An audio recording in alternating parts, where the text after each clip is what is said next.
Welcome to Still Moment Studio. My name's Paula. Today I just wanted to talk a little bit about reference photos. As you can see, I'm just at a local lake. There's a nice little dock, some boats, beautiful sky. This is in the evenings. There's really good lighting in the morning and the evening. Midday, the sun has really washed out the colors. So if I were to take an overall picture, it might look a little bit like this. So I've got quite a lot of the sky in this picture. I could crop it if I wanted to focus more on the boats later and had changed my mind.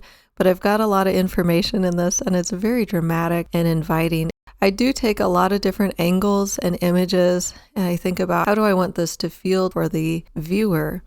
If I crop it in too close, I've lost that information. I won't have that later on. If I paint an image like this, the water is open so that the viewer would feel like they could head out onto the lake, or I can focus a little bit more onto just the boats themselves. If I were to come a little bit more center so that the dock is the main focus, you can see right here I have a lot more to work with because the sun is behind the dock. So I can make it come in through the dock itself, through the boats. So it's slightly distracting on the boats, but it gives it a very dramatic feel that I'd be able to work very well into painting. The walkway is really nice right here. It feels like the viewer could really come out onto the dock.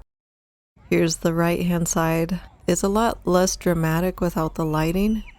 The shadows are different right here. If I try to edge a little bit more to the right to include some of that lighting, it would look a little bit like this. Or I could add that later with the paint itself. So this feels like the beach is very inviting. You could be on that beach yourself and walk over to the dock. As a viewer, I still feel like I could access the dock. The viewfinder on your camera or your phone screen is definitely how you start to imagine what your painting's going to look like.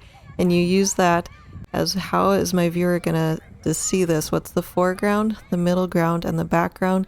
How is the viewer going to come in to the painting?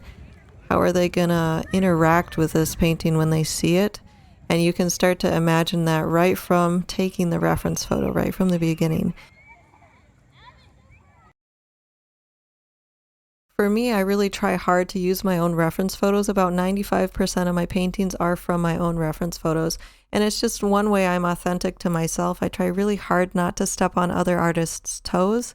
Photography is its own artwork. And if I'm using that, I try not to even deal with copyright infringement. If you change a photograph enough, it is considered a new artwork. You can find royalty-free photographs online that are free use. The artist just typically asks for a shout out that you say who did the photographs. For me, I'm always building my reference library. If you're out on vacation, if you're at a lake, if you see a bridge, a path, take it from all different angles. A lot of times morning and evening are your best times. Afternoon, your colors are going to be very washed out from the sun and the UV effect on colors. So just keep your eyes open for those moments. I'm going to wrap this up. Don't forget to hit the like button and subscribe, and we'll catch you next time. Thanks for watching.